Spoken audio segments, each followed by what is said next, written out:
They said she was too good for him, and maybe she believed it. Clarabelle Whitmore arrived in the dusty town of Dry Hollow with lace gloves and dreams stitched into the seams of her travel dress. She was beautiful young and used to being told she deserved more. So when she saw him, Lawrence Boyd, the rancher, who had written months of kind letters, broad in the belly, slow to speak with a red face lined by sun and solitude, she recoiled. She turned to her younger sister Maybelle with tears behind her pride and whispered, "I can't do this." And Maybelle, the quiet one, the one who had always been overlooked, always been the helper, and never the bride, simply nodded. "I'll go," she said. 1 hour later, Clarabelle was back on the stagecoach, her lace gloves untarnished. And Maybelle. She was walking down the lane toward Lawrence Boyd's weather-worn porch, where two chipped mugs sat waiting for something neither of them had dared name. But what Clarabelle didn't know, what she couldn't know yet, was that her story wasn't finished, not by a long shot, because fate has a way of humbling the proud and lifting the gentle. And sometimes the man we reject becomes the measure of a different kind of grace.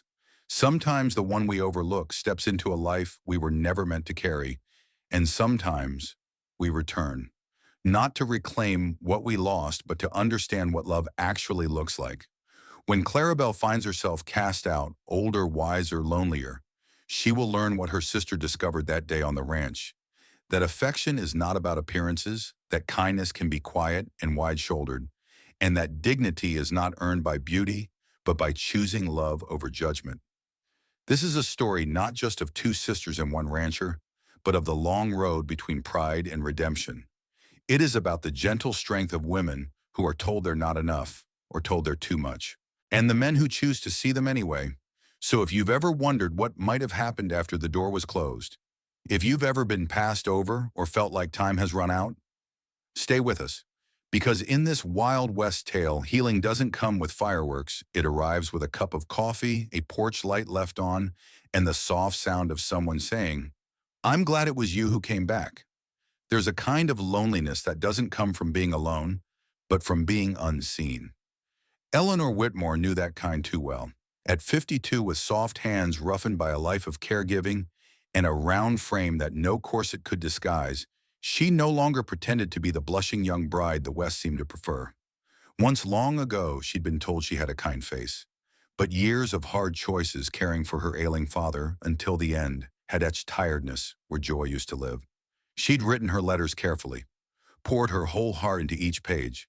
Her suitor, a rancher from Copper Hollow named Mr. Darrell Timmons, had replied with cautious interest, saying he admired good, sensible women and wanted no foolishness. She wasn't foolish. She just wanted something different. Not escape, just a new start. So when the stage dropped her at the edge of Copper Hollow, Eleanor stepped out into a slush of ruined roads in silence. Mudslides had ravaged the hills just 3 nights before.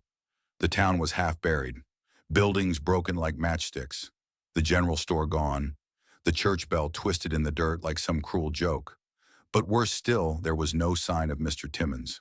Not a letter, not a soul waiting, just strangers rushing to dig out what the mountain had taken. Eleanor stood there, carpet bag in hand, hair pinned too tight, corset biting into her ribs, watching the horizon. No one noticed her. She was just one more shadow among the wreckage. The mud reached up past her ankles.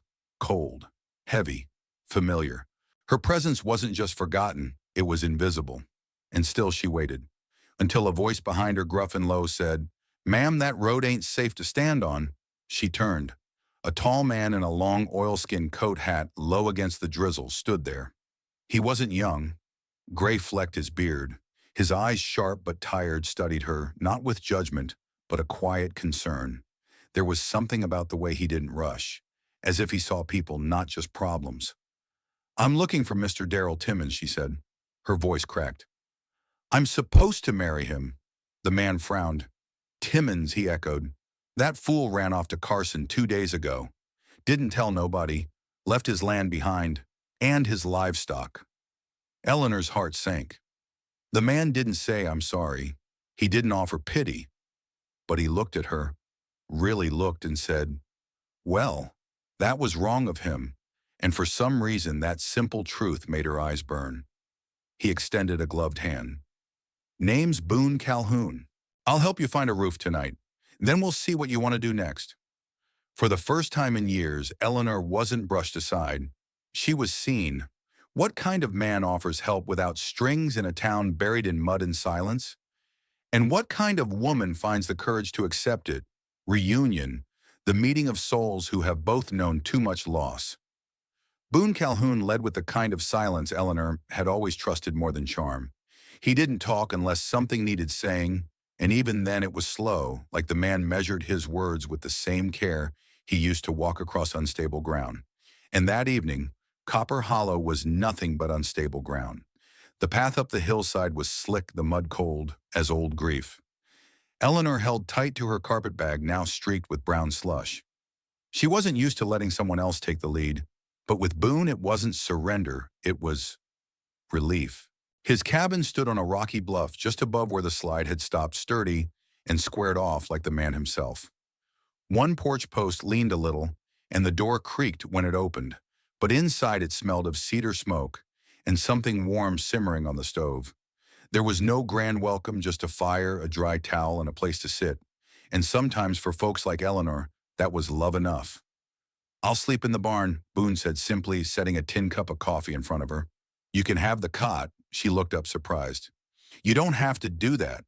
"Ma'am," he replied, removing his hat and running a hand through weathered gray hair. "I don't do things I don't mean." He didn't ask why she'd come. Didn't pry into the hurt or the humiliation of being abandoned again this time, in the ruins of a town she'd never even seen whole. Boone wasn't the sort to prod at bruises. Instead, he fixed her a plate of stew, nodded once, and stepped out into the night. But that first night, Eleanor couldn't sleep. Not from fear, but from something else. Something stirring deep in her chest where the loneliness had lived so long it had forgotten what anything else felt like. Boone's presence, quiet and sure, had not filled that void, but it had paused its echo. The next morning she found him already up, mending fence posts along the ridge. No small talk, just a nod. She fetched water without being asked, tended the fire, cleaned the plates. It wasn't obligation, it was dignity. Not being someone's burden, but being useful again. "Why are you helping me?" she asked later, voice small. Boone didn't look up from where he was hammering a board. "Because you didn't deserve what happened. And because decent folks help decent folks, especially when it's muddy." He looked at her, then not like a man sizing up a woman, but like someone recognizing the familiar shape of sorrow. And in his eyes, Eleanor saw a truth she hadn't felt in years. He didn't see a failed bride. He saw a person worth staying for. As the days unfold, Eleanor begins to settle into a rhythm. But what happens when others come looking and see only the woman she once was not the woman she's becoming? It had been 9 days since the mudslide, and Copper Hollow still sat under silence.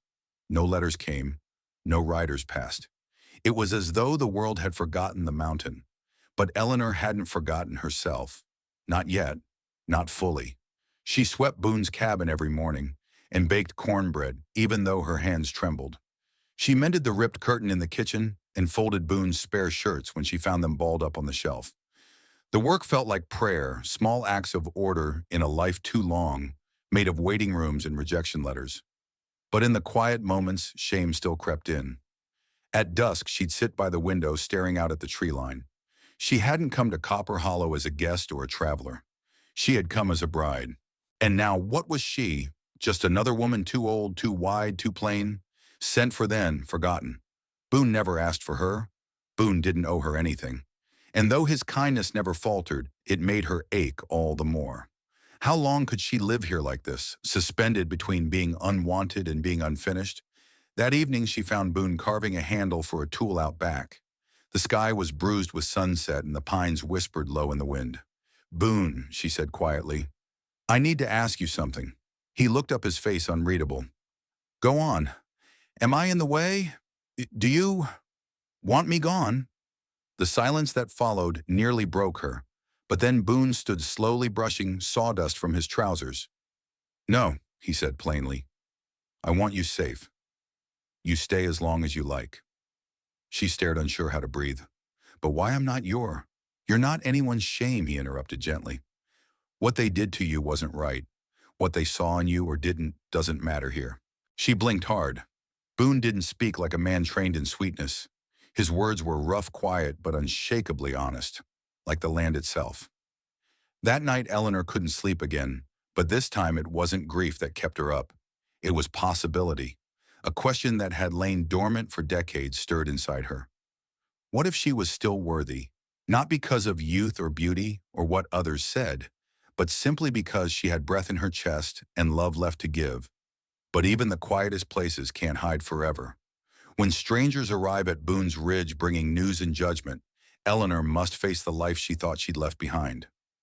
The sound of hooves reached them before the riders did, muffled through pine and snow, strange after so many still days.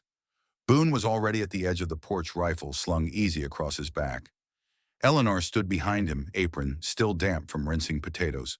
Two men emerged through the trees, one on a mule, the other on a sorrel mare, too fine for trail work. Their coats were Eastern cut, stiff and slick with road dust out of place against the wild lines of Copper Hollow. "Name's Crane," the taller one said. "This here's Lem Whitlock. We're from down Tremble Ridge." "You Boone Carrick?" "I am," Boone said calmly, his body still. "We're looking for an Eleanor Beatty. Came through by coach, was meant to marry a man named Arthur Green." "You heard anything about that?" Eleanor stepped forward, her mouth dry. "I'm Eleanor." Crane tilted his head. "Well, I'll be. Thought you'd be gone by now, miss. Word is, Arthur Green pulled out of that arrangement soon as the snow started. Said you never came. Said you were—" Not what he expected. Lem chuckled cruelly. Said she was older than his ma. Boone didn't flinch, but Eleanor saw the muscle in his jaw flex. "She got here," Boone said. "She's safe. That's what matters." "But the men weren't finished. There's talk in town," Crane went on. "About her. Some say she tricked her way onto the registry, claimed to be younger. Some say Green was humiliated, paid to get rid of her quiet-like. Some folks even think, well, she might be best heading back east." The wind died. Even the trees held their breath. "I'm not going anywhere," Eleanor said, her voice low but steady. Boone stepped closer. "That's right." Crane's mouth tightened. "Suit yourself, but if folks come looking, don't say you weren't warned." They left with the same silence they'd ridden in on. That evening, Eleanor stood by the hearth, watching the shadows stretch long over the walls. Her heart pounded, not from fear, but from fury. All her life, others had shaped her story. Men with louder voices, women with thinner waists, towns with narrow minds. But here in this little cabin, still dusted with snow, she was beginning to believe something radical. She could speak for herself. She could stay. Still a voice inside whispered, "You'll have to prove it." And maybe she would, as rumors brew and her name carries shame. Eleanor takes an unexpected step, facing the townsfolk herself. But what happens when the ones who once rejected her see the woman she's become? Eleanor had spent most of her life trying not to take up space, quiet in church pews, helpful in kitchens, agreeable in letters. But after that visit from Crane and Whitlock, something changed. The shame that had followed her like a tattered shawl began to itch. It no longer felt like humility, it felt like a lie. The next morning, she asked Boone to take her into Tremble Ridge. "You sure?" he asked, voice low thumb, brushing the reins. "No," she answered honestly. "But I'm going anyway." The journey into town was slow, the road still soft with mud from the last thaw. But Eleanor sat upright on Boone's mule back, straight despite the cold. Her coat was patched, her boots worn, but she carried herself like a woman who had something to say. They reached the general store around midday. The bell above the door tinkled as they entered, but conversation fell flat inside. All eyes turned toward her. A few women whispered behind bolts of fabric. A man snorted near the coffee barrel. Eleanor walked to the counter. "I'd like to place an order for flour-dried beans and lye soap," she said clearly. Her voice didn't shake. The shopkeeper blinked, caught off guard by her composure. Yes, ma'am. Of course. And I'd like to speak to Pastor Rowan," she added. The pastor arrived soon after, hat in hand, breathless. "Miss Beatty." "It's Mrs. Beatty," she corrected gently. "And I won't stay long. I only want to say something before the town finishes deciding who I am." She stepped up onto a wooden crate near the church steps. The wind tugged at her coat as she spoke. "I was brought here under the impression I would be welcomed. Instead, I was laughed at, lied about, and discarded without so much as a kind word. But let me be clear, I am not a mistake. I am not a burden. I am not a joke. Her voice rang through the still air, steady as a bell. I am a woman, a daughter, a cook, a good listener, a loyal friend. I may not be young or pretty by your standards, but I've survived things you couldn't name, and I'm still standing. A long pause followed. Then slowly a small woman with gray hair stepped forward. My sister was a mail-order bride. Folks mocked her too, but she raised 6 kids and held our farm through a drought. What you said reminds me of her. Others murmured. Heads turned. And just like that, a door cracked open. Back at the cabin that evening, Boone poured her a cup of tea. You shook them up good, he said, a rare smile playing at the edge of his mouth. Eleanor looked out at the horizon. The shame hadn't vanished, but it had quieted. In its place was a new sound, one she hadn't heard in years. Pride, but even pride can be tested when danger rides in uninvited. What happens when the past Eleanor thought she left behind shows up at Boone's door with a gun? It came just after dusk, when the pines cast long shadows and the creek's song turned solemn. Boone had just finished mending the fence out back when the mule brayed a sound sharp with warning. Eleanor stepped onto the porch holding a lantern just in time to see the rider appear through the thinning fog. He wasn't dressed like the townsfolk of Tremble Ridge. Long duster, wide-brim hat, boots too polished for mountain life. Eleanor's heart hit her ribs.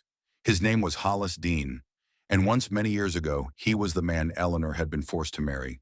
She hadn't spoken his name since the day he disappeared, leaving her bruised and penniless outside her father's gate.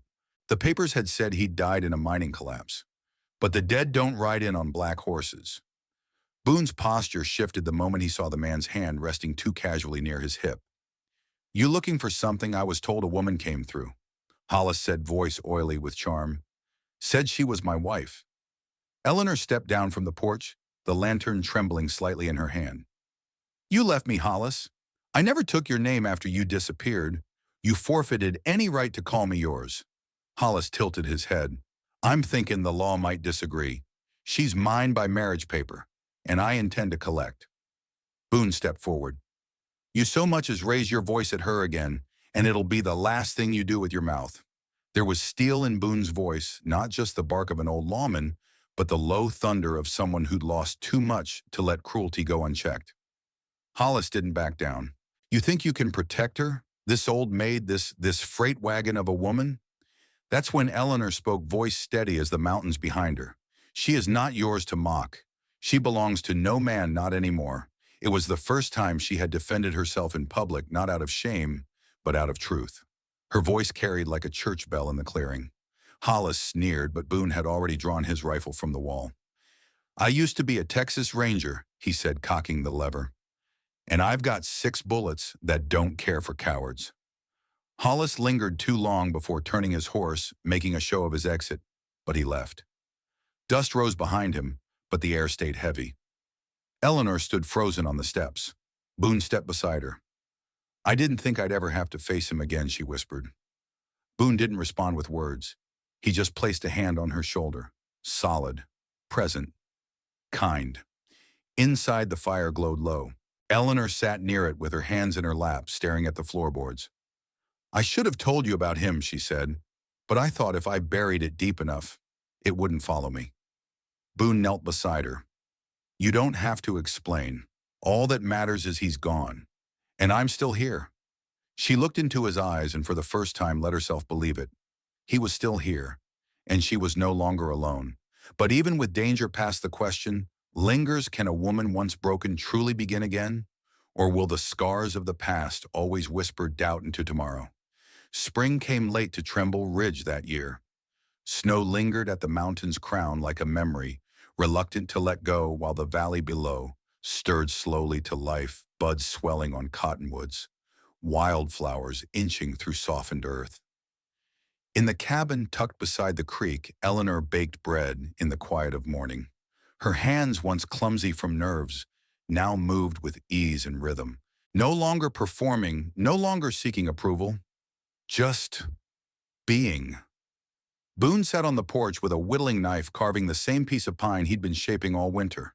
He hadn't told her what it was yet, said he'd show her when he knew it was right. They had not spoken much about that night when Hollis came. Some things Boone believed healed better with silence, in small kindnesses, hot tea placed beside a sewing basket, a shawl draped on her shoulders before she asked. And Eleanor had come to understand that love didn't always arrive in declarations or grand gestures, but in presence, in protection, in choosing to stay. One afternoon, a letter arrived mailed from the station in Grafton, scrawled in looping script. It was from the town clerk. They'd confirmed that Hollis had indeed forged documents. Eleanor's marriage had never been legal. She held the paper for a long time, then burned it. "That's the last ghost," she whispered. Boone only nodded. "Then let's build something the ghost can't reach." That week they planted a row of lilacs behind the cabin. Eleanor said she wanted something that would bloom every spring, something that didn't ask for permission to be beautiful, even after a harsh season. Later, Boone brought her a wrapped bundle. Inside was the carving.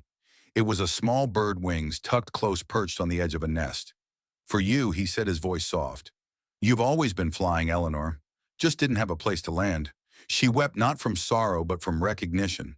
She hadn't known how much she'd longed to be seen until someone finally did. The cabin was never fancy.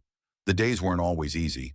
But in their quiet corner of the world, where bread baked warm and a creek sang through the window, Eleanor and Boone built a life slowly, faithfully.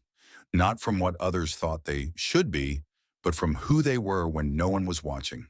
A woman once called too old now laughed freely by lamplight. A man who thought his best days were behind him now woke each morning to purpose. And together they lived not a perfect life, but a true one. Sometimes love doesn't arrive when we expect it or in the form we imagine. Sometimes it wears a wider coat, carries quiet hands, and waits patiently by the porch with nothing to prove. Maybelle was never meant to be anyone's second choice. She was simply the one who said yes, yes to kindness, yes to a life not wrapped in lace but rooted in warmth. And in Lawrence Boyd's quiet strength, she found not just a husband, but a safe place to land.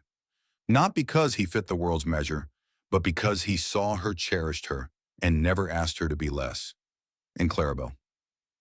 She came back not to undo the past, but to grow from it. Because wisdom has a way of finding us when youth has burned away pride, and what's left is a heart finally ready to understand. This story reminds us no one is too old, too big, too plain, or too broken for love. We all carry something worth cherishing, even if the world has yet to recognize it. If this story stirred something in your heart, we invite you to subscribe to Wild West Saga, where stories of quiet redemption and late-blooming love are always welcome. Leave us a comment. Would you like to see what happens next? Or hear more stories like this one? And don't forget to share this story with someone who may need a little reminder. Sometimes it's not too late. Sometimes it's just the right time.